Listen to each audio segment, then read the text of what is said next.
Hello. CNG installation കഴിഞ്ഞിട്ട് ഇപ്പോൾ 1 മാസമായി. നേരത്തെ വീഡിയോ ഇടാത്തതിൻ്റെ കാരണം എങ്ങനെയാണെന്ന് വെച്ച് കഴിഞ്ഞാൽ 1 മാസം ഉപയോഗിച്ചിട്ട് അത് എങ്ങനെയുണ്ടെന്നൊക്കെ അറിഞ്ഞിട്ട് വീഡിയോ ഇടാമെന്ന് വിചാരിച്ചാണ് ഇത്ര താമസിച്ചത്. കാരണം ഞാൻ ഇൻസ്റ്റാൾ ചെയ്തിട്ട് എനിക്ക് 2-3 പ്രാവശ്യം ചെറിയ പ്രശ്നങ്ങളൊക്കെ പറ്റിയായിരുന്നു. അപ്പോൾ അതൊക്കെ ഒന്ന് ക്ലിയർ ചെയ്തിട്ട് എങ്ങനെയുണ്ടെന്നൊക്കെ കംപ്ലീറ്റ് ഒന്ന് നോക്കിയിട്ട് വീഡിയോ ഇടാമെന്ന് ഓർത്താണ് ഇത്ര താമസിച്ചത്. നമുക്ക് ആദ്യം തന്നെ സിലിണ്ടറിൽ നിന്ന് തുടങ്ങാം. ഇതാണ് നമ്മുടെ സിലിണ്ടർ. ഇതിനകത്ത് 65 ലിറ്റർ കയറും. അതായത് ഓൾമോസ്റ്റ് 10 കിലോയാണ് ഇതിൻ്റെ അകത്ത് കയറുന്നത് ഗ്യാസിൻ്റെ അളവ്.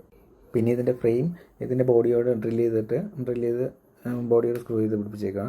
ഇവിടുത്തെ കാലാവസ്ഥ വെച്ചിട്ട് മിക്കവാറും ഇതൊന്ന് ഊരിയെടുത്തിട്ട് വീണ്ടും ഒന്ന് റീപെയിൻറ്റ് ചെയ്യേണ്ടി വരും. പിന്നെ ഇതിൻ്റെ കവറ് നമുക്ക് ബ്ലാക്ക് കളർ തന്നെ കവർ കിട്ടിയിരിക്കുന്നത്. അപ്പോൾ നമുക്ക് അതെടുത്ത് മൂടി ഇടുവാണെങ്കിൽ നമ്മൾ വണ്ടിക്കകത്ത് ഇതുള്ളതായിട്ട് പെട്ടെന്ന് ഒറ്റ നോട്ടത്തൊന്നും മനസ്സിലാകത്തൊന്നുമില്ല. പിന്നെ ഇതിൻ്റെ വെയിറ്റ് വരികയെന്ന് വെച്ച് കഴിഞ്ഞാൽ 71.6 കിലോഗ്രാമാണ് ഇതിൻ്റെ സിലിണ്ടറിൻ്റെ മാത്രം വെയിറ്റ് വരുന്നത്. പിന്നെ ഇതിൻ്റെ ഫിറ്റിങ്സ് എല്ലാം കൂടെ ഒരു 2 കിലോ 3 കിലോ അടുത്ത് അത് വരും. അങ്ങനെ മൊത്തം നോക്കുമ്പോഴത്തേക്ക് ഒരു ഓൾമോസ്റ്റ് ഒരു 75 കിലോ തന്നെ ബാക്കിൽ ഇതിൻ്റെ കാല് സിലിണ്ടറിൻ്റെ തന്നെ മൊത്തത്തിൽ വെയിറ്റ് വരുന്നുണ്ട്. ഇതിൻ്റെ ഒപ്പം നമ്മൾ 10 കിലോ സിലിണ്ടർ കൊണ്ട് അടിക്കുമ്പോഴത്തേക്കും നമ്മളൊരു 85 കിലോ അടുത്താണ് ഇതിൻ്റെ അകത്ത് മൊത്തം ടോട്ടൽ വെയിറ്റ് വരുന്നത്. ഇത് വെച്ചതിന് ശേഷം നമുക്ക് ഡിക്കിയിൽ ഒട്ടും സ്പേസ് കിട്ടുന്നില്ല. ഇത് ഒരു സിലിണ്ടറിൻ്റെ മണ്ടയിൽ നമ്മൾ എന്തെങ്കിലും വെക്കാനായിട്ട് നല്ല പേടിക്കേണ്ട കാര്യമില്ല. എന്നാലും നമ്മളൊന്നും വെക്കില്ല, കാരണം അതിൻ്റെ ഇടയ്ക്കൊക്കെ തെന്നി പോകത്തുള്ളൂ. പിന്നെ നോബിൽ അതിൻ്റെ ഓസിൽ കാര്യങ്ങളിലേക്കൊന്നും പോകണമെന്ന് നമ്മളങ്ങനെ വെക്കാറൊന്നുമില്ല. പിന്നെ ലോങ്ങൊക്കെ പോകുമ്പോൾ അല്ലാതെ നമ്മൾ ഹമ്പൊക്കെ ചാടുമ്പോൾ നന്നായിട്ട് അറിയുമായിരുന്നു. ഇങ്ങനെ സസ്പെൻഷൻ ആണെങ്കിൽ ഭയങ്കരമായിട്ട് താഴത്തേക്ക് വന്നിട്ട് അതിന് ഞാൻ ഇതിൻ്റെ സസ്പെൻഷൻ പേപ്പർ ഇട്ടിട്ടുണ്ട്. ഇത് 2 സൈഡിൽ ഇട്ടിട്ടുണ്ട്. നമ്മുടെ കാർ സ്റ്റെബിലൈസർ പ്രോ തന്നെ ഒരു 4750 രൂപ അങ്ങനെയാണ് റേഞ്ചായി. ഇടാനൊക്കെ ഈസി ആയിരുന്നു. ഞാനല്ല ഇട്ടത്, അവർ തന്നെ ഇട്ട് തന്നത്. ഒരു സൗണ്ട് കേട്ടായിരുന്നു, വണ്ടി ഒരു മിസ്സിങ് കാണിക്കുന്നത്, ഒരു ഓഫായി പോകുന്ന പോലെ. അതാണ് കണ്ട ഞാനിപ്പോൾ വാഷിംഗ് കഴിഞ്ഞിട്ട് വണ്ടി സ്റ്റാർട്ടിങ്ങിലിട്ടൊക്കെ വരുന്നത്.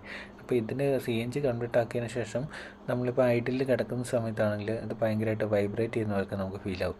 അതിനെക്കുറിച്ച് ഞാൻ ഡീറ്റെയിൽ ആയിട്ട് ഞാൻ ഇപ്പോൾ തന്നെ പറഞ്ഞുതരാം. പിന്നെ ഇതിൻ്റെ സൈഡിലാണ് ഇതിൻ്റെ മറ്റേ ഫില്ലിംഗ് വാൽവൊക്കെ വരുന്നത്. ഇതിൻ്റെ സൈഡിൽ ഫില്ല് ചെയ്യുന്നതിന് അഡീഷണൽ ആയിട്ട് 2500 രൂപ അവർ വാങ്ങുന്നുണ്ട്. പിന്നെ ഇത് ചെറിയ നോസിലാണ്. ഇതിൻ്റെ ക്ലിപ്പ് ചെയ്ത് വരുന്ന വേറെ നോസിലുണ്ട്. ഇതിന് പ്രശ്നം എന്ന് വെച്ച് കഴിഞ്ഞാൽ ഇത് അടയ്ക്കാനും ഊരാനും ചെറിയ പാട്. മറ്റേതിനകത്താണ് ക്യാപ്പുണ്ട്, പെട്ടെന്ന് എളുപ്പമായിരുന്നു. പിന്നെ ചെറുതായിട്ട് തുരുമ്പ് കാര്യങ്ങളൊക്കെ കയറി തുടങ്ങി ഇതിൻ്റെ സൈഡിൽ കൂടെ. ഇപ്പോൾ 1 മാസമായിട്ടുള്ളൂ. ഇതാണ് ഇതിൻ്റെ എന്താ പറയുക, ഒരു ലൈസൻസ് ഇല്ലേ നമ്മുടെ സിലിണ്ടറിൻ്റെ, അതിൻ്റെ ഒരു അതിൻ്റെ ഒരു ലൈസൻസ് പോലെ അതിൻ്റെ അത് ഫുള്ള് സിലിണ്ടറിൻ്റെ ഡീറ്റെയിൽ കാര്യങ്ങളെല്ലാം കൂടെ ചെയ്തിട്ടുണ്ട്. അതുപോലെ RPM വരുന്ന കയറും താഴെ RPM കണ്ടോ, RPM മീറ്റർ പൊങ്ങുന്ന താഴെ ചെയ്തുകൊണ്ടിരിക്കും. അതേപോലെ ഓട്ടത്തിൽ ഓഫായി പോകുന്നതിൻ്റെ വീഡിയോസൊക്കെ ഞാൻ ഇടാം.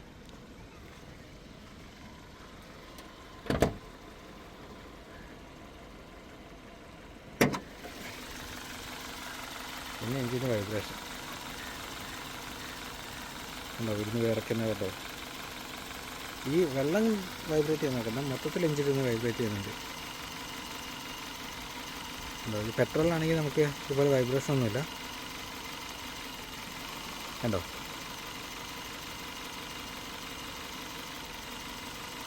ഒരു വൈബ്രേഷൻ.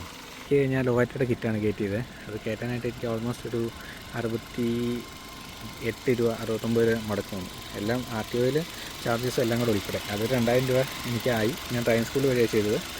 അപ്പോൾ അതിനൊരു 2000 രൂപയായി. പിന്നെ ബാക്കി എന്താ പറയുക 65 അവർ പറഞ്ഞത്. അതിൻ്റെ ഒപ്പം ഒരു 2500 രൂപ എക്സ്ട്രാ അവർ വാങ്ങിയെന്ന് വെച്ച് കഴിഞ്ഞാൽ ഇതിൻ്റെ നോബില്ലേ, ഫില്ലിംഗ് വാൽവ്, അത് ബാക്കിലാക്കിയിട്ട് സാധാരണ ഫ്രണ്ടിലാണ് വെക്കുന്നത്. ബാക്കിലാക്കുമ്പോൾ അതിൻ്റെ ചാർജസ് എന്നും പറഞ്ഞിട്ട് 2500 രൂപ കൂടെ വാങ്ങി.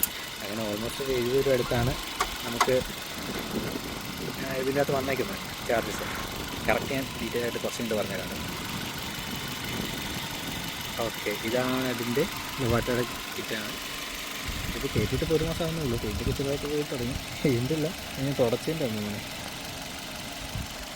പിന്നെ ഇത് അതിൻ്റെ അകത്തൊരു ഇതിൻ്റെ ഗ്യാസിൻ്റെ ഒരു മീറ്റർ കാര്യങ്ങളൊക്കെ കാണിക്കുന്നുണ്ട്. ഇതിൻ്റെ പ്രഷർ കാര്യങ്ങളൊക്കെ ഇതിൻ്റെ കിറ്റ്. ഇപ്പോൾ പെട്രോളിലാണ് ഓടുന്നത്. ഇതാണ് അതിൻ്റെ സ്വിച്ച്. അതിൽ പെട്രോളും ഗ്യാസും നമുക്ക് കൺവേർട്ട് ചെയ്ത് മാറ്റിയിടാൻ പറ്റും. ഇതിപ്പം പെട്രോളിലോടുന്നു. ഇതിൽ ഞെക്കിക്കഴിഞ്ഞാൽ അങ്ങോട്ട് നോക്കി കഴിഞ്ഞാൽ അറിയാൻ പറ്റും. കൺവേർട്ട് ആയിക്കൊണ്ടിരിക്കുമ്പോൾ കൺവേർട്ടാണ് കുറച്ച് ആക്സിലേറ്ററും കൂടെ കൊടുക്കുന്നതാണ്.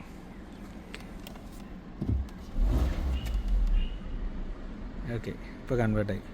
കൺവേർട്ട് ആയിക്കഴിഞ്ഞാൽ എഞ്ചിൻ്റെ അകത്ത് വൈബ്രേഷൻ കൂടി നമുക്ക് നന്നായിട്ട് അറിയാൻ പറ്റും. എഞ്ചിൻ ഹെഡ് ഇരുന്നിട്ട് നന്നായിട്ട്, ഹെഡല്ല എഞ്ചിൻ മൊത്തത്തിൽ ഇരുന്ന് നന്നായിട്ട് വൈബ്രേറ്റ് ചെയ്യും. അതിൻ്റെ ഒരു വൈബ്രേഷൻ നമുക്ക് നമ്മുടെ സ്റ്റിയറിങ്ങിലൊക്കെ നമ്മൾ പിടിച്ച് വയ്ക്കുകയാണെങ്കിൽ അത് കറക്റ്റ് അറിയാൻ പറ്റും. പിന്നെ ഇതാണ് ഇതിൻ്റെ അങ്ങോട്ടും ഇങ്ങോട്ട് മാറ്റുന്ന സ്വിച്ച്. പിന്നെ ഇപ്പോൾ ഞാനത് ഫില്ല് ചെയ്തിട്ട് ഇപ്പോൾ 27 കിലോമീറ്ററാണ് ഓടിയിരിക്കുന്നത്. ഇത് ഓരോ പ്രാവശ്യം ഫില്ല് ചെയ്യുമ്പോൾ ഞാൻ ഇതിൻ്റെ അകത്ത് ട്രിപ്പ് സെറ്റ് ചെയ്ത് വെച്ചിരുന്നത് നമുക്ക് എത്ര മൈലേജ് കിട്ടുന്നുണ്ട് തന്നെയല്ലോ. 25 സാധാരണ 27 ഓടുമ്പോഴും ഒരു ലൈറ്റ് ഓഫ് ആവുന്നതായിരുന്നു.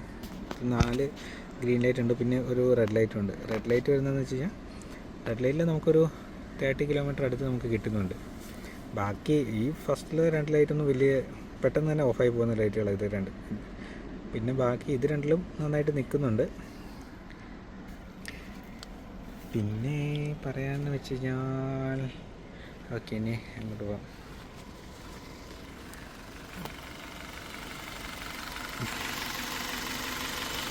എന്താ പിടിക്കുകയാണെങ്കിൽ നന്നായിട്ട് വൈബ്രേഷൻ നന്നായിട്ട് അറിയാൻ പറ്റും. അല്ല ചില സമയത്ത് ഇങ്ങനെ ശ്രദ്ധിച്ച് കഴിഞ്ഞാൽ പറയുമ്പോൾ നന്നായിട്ട് ഇങ്ങനെ വൈബ്രേറ്റ് ചെയ്യുന്നുണ്ടോ. പിന്നെ അതുപോലെ ചില സമയത്ത് വണ്ടി ഓഫായി പോകുന്ന പോലെ ഇങ്ങനെ RPM കിടന്ന് എന്താ പറയുക കുറയും കൂടും അങ്ങനെയൊക്കെ ചെയ്യാറുണ്ട്. ഇതിൻ്റെ ഇൻജക്ടേഴ്സ് കാര്യങ്ങളൊക്കെ മരുന്നൊക്കെ കൊള്ളാം എന്നേ പറയാൻ പറ്റുള്ളൂ. അത്രയ്ക്ക് പെർഫെക്റ്റായിട്ടൊന്നും നമുക്ക് ഫീൽ ആകത്തില്ല. പിന്നെ ഇത് ഞാൻ അഡീഷണലായിട്ട് കൊടുത്തേക്കുന്നത് ഇതിൻ്റെ റേഡിയേറ്ററിൻ്റെ ഒരു കോസാണ്. സാധാരണ ഇതിന് ഞാൻ കഴിഞ്ഞ പ്രാവശ്യം എല്ലാം ട്രിപ്പ് പോകുമ്പോൾ ഇത് ഭയങ്കരമായിട്ട് തണുത്തിരിക്കും. കാരണം ഇങ്ങോട്ട് ചൂട് കാറ്റടിക്കുന്നില്ല. അപ്പോൾ ഇത് നന്നായിട്ട് തണുത്തിരിക്കുന്നുണ്ട്. പിന്നെ ഞാൻ യൂട്യൂബിലൊക്കെ സെർച്ച് ചെയ്ത് കഴിഞ്ഞപ്പോഴത്തേക്കും തണുത്ത CNG തണുത്തിരിക്കുന്നതിനേക്കാൾ നല്ലത് ഇതിന് ഇവിടെ റേഡിയേറ്ററിലേക്ക് കൂളൻ്റ് സപ്ലൈ ചെയ്യാനുള്ള ഒരു പോർട്ടൊക്കെ ഉണ്ടായിരുന്നു, ഇൻലെറ്റ് ഔട്ട്ലെറ്റും. കൂളൻ്റ് പോണ ഹൗസിൽ നിന്ന് ഞാനതെടുത്ത് ഇൻലെറ്റിലേക്ക് ഔട്ട്ലെറ്റ് ഞാൻ കൊടുത്തു. ഇതിലൊരു ഇൻലെറ്റ് ഔട്ട്ലെറ്റും ഉണ്ട്. ഇതിൻ്റെ ഇൻലെറ്റ് അങ്ങോട്ടും ഇങ്ങോട്ടും തിരിച്ചു കൊടുത്താലും പ്രശ്നമൊന്നുമില്ല. ഇതിൻ്റെ അകത്ത് കയറിയൊക്കെ നടക്കുന്നേ ഉള്ളൂ. മറ്റേ ഫ്ലൂയിഡല്ല എന്താ പറയുക കൂളൻ്റ്. അപ്പം ഇതിലേ കയറി ഇതിൻ്റെ അകത്തൊരു ഇതുണ്ടോ, ഇതിൻ്റെ അകത്തൊരു റിട്ടേൺ വന്ന് വീണ്ടും തിരിച്ചിതിലേക്ക് പോകുന്നുണ്ട്. ഇത് നമ്മൾ കുറച്ച് നേരം വണ്ടി ഓടിച്ച് കഴിയുമ്പോഴത്തേക്ക് ഓഫായി പോകുന്ന വീഡിയോ ആണ് ഇത്. ഇതിൻ്റെ അതെല്ലാം നോക്കിക്കഴിഞ്ഞാൽ കാണാൻ പറ്റും.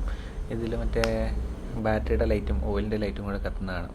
അത് അങ്ങനെ കത്തിക്കഴിഞ്ഞാൽ വണ്ടി ഓഫായി പോയെന്നർത്ഥം. ഇതിൻ്റെ ഓട്ടോമാറ്റിക് ആയതുകൊണ്ട് വണ്ടി ജോയിൻ്റ് അടിച്ച് ഓഫാവുന്നതല്ല, അല്ലാതെ CNG ഇറങ്ങി കിട്ടാത്തതുകൊണ്ട് എഞ്ചിന് കിട്ടാത്തതുകൊണ്ട് അങ്ങനെ ഓഫാവുന്നതല്ല. നമ്മൾ ഈ പെട്രോൾ ഇല്ലാതെ ഓഫായി പോകുന്നില്ലേ, ഏതാണ്ട് അതേ ഒരു ഫീലിംഗാണ് നമുക്ക് വരിക. കുറച്ച് നേരം നോക്കിയിരുന്നല്ല ഇങ്ങനെ ചെറിയ ഹമ്പ് കാര്യങ്ങളൊക്കെ വരുമ്പം അങ്ങനെ നമ്മൾ ബ്രേക്ക് ചെയ്യുന്ന സമയത്താണ് കൂടുതൽ ഓഫായി പോകുന്നത്. ഇപ്പം വീഡിയോയുടെ ലാസ്റ്റ് കറക്റ്റ് ഓഫായി പോകുന്നുണ്ടേ.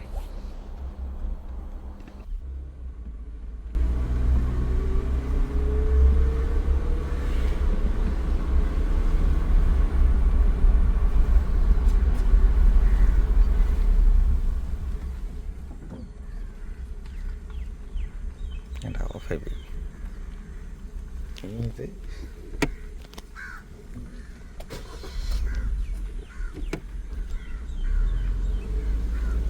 ഇപ്പോൾ എല്ലാവരും ഓർക്കും ഞാനിതിൻ്റെ കുറ്റം മാത്രം പറഞ്ഞുകൊണ്ടിരിക്കുന്നത്. പക്ഷേ ഇതിന് ശരിക്കും കുറ്റം മാത്രമല്ല, നല്ല മൈലേജും കിട്ടുന്നുണ്ട്. എനിക്കിപ്പം അവിടെ പോയി തൊടുപുഴയൊക്കെ പോകാനാണെങ്കിലും വലിയ പൈസ മുടക്കില്ല. പൈസ മുടക്കുണ്ട്, പെട്രോൾ അടിക്കുന്നതിൻ്റെ പകുതി പൈസ മതി ശരിക്കും പറയാം. പിന്നെ CNGയുടെ ഒരു എന്താ പറയുക, എല്ലായിടത്തും പമ്പില്ലാത്തത് നമുക്ക് വലിയ പ്രശ്നമാണ്. ഇപ്പോൾ തൊടുപുഴ അടുത്താണല്ലോ പമ്പില്ല. ഞാനിപ്പോൾ വാളകത്ത് നിന്നൊക്കെ അടിച്ചിട്ട് ഞാൻ പത്തനംതിട്ട വഴിയൊക്കെയാണ് പോകാറ്. അപ്പം തിരിച്ച് വാളകെത്താനായിട്ട് എനിക്ക് പറ്റില്ല, കാരണം 200 കിലോമീറ്റർ മുകളിലുണ്ട്. അപ്പോൾ തിരിച്ച് ഞാൻ കുറച്ച് പെട്രോളിൽ ഓടേണ്ടി വരും തിരിച്ച് റിട്ടേൺ വരുന്ന സമയത്ത്. അത് കഴിഞ്ഞിട്ട് പിന്നെ പിന്നെ വീണ്ടും തിരിച്ച് വാളകത്ത് വന്നിട്ട് അടിച്ചിട്ട് തിരിച്ച് ഇങ്ങോട്ട് തിരുവനന്തപുരത്തേക്ക് പോകും. ഇങ്ങനെയാണ് ഞാൻ സാധാരണ ചെയ്യാറ്. പിന്നെ പാലായിലും തൊടുപുഴയൊക്കെ പമ്പ് വരുവാണെങ്കിൽ എനിക്ക് കുറച്ചുകൂടി ഈസി ആയിരിക്കും ഇത് ചെയ്യാനായിട്ട്. പിന്നെ ഞാൻ കുറ്റം ആദ്യം പറഞ്ഞതെന്ന് വെച്ച് കഴിഞ്ഞാൽ, ഞാൻ ഈ വണ്ടി എടുത്തപ്പോൾ തന്നെയാണല്ലോ ഈ നെറ്റിൽ നോക്കി കഴിഞ്ഞപ്പോൾ ഫുള്ള് പോസിറ്റീവ് റിവ്യൂസ് മാത്രമേ ഉണ്ടായിരുന്നുള്ളൂ. അപ്പോൾ ഇതേ ഒരു രീതിയിൽ CNG കയറ്റാൻ വെക്കുന്നവരടുത്ത് ഞാൻ ജസ്റ്റ് ഇത് ചുമ്മാ എല്ലാ കാര്യങ്ങളും തുറന്ന് കാണിച്ചു തന്നേ ഉള്ളൂ. അല്ലാണ്ട് ഇത് കയറ്റിയെന്ന് പറഞ്ഞ് ഞാൻ അബദ്ധമായെന്ന് പറഞ്ഞിരിക്കുന്നതല്ല. ഒരു എന്താ പറയുക, നമ്മൾ ഒരു കാര്യം ചെയ്തപ്പോൾ അതിൻ്റെ എല്ലാ വശങ്ങളും അങ്ങ് പറഞ്ഞതേ ഉള്ളൂ. അങ്ങനെ ഒരർത്ഥത്തിൽ എടുത്താൽ മതി കേട്ടോ.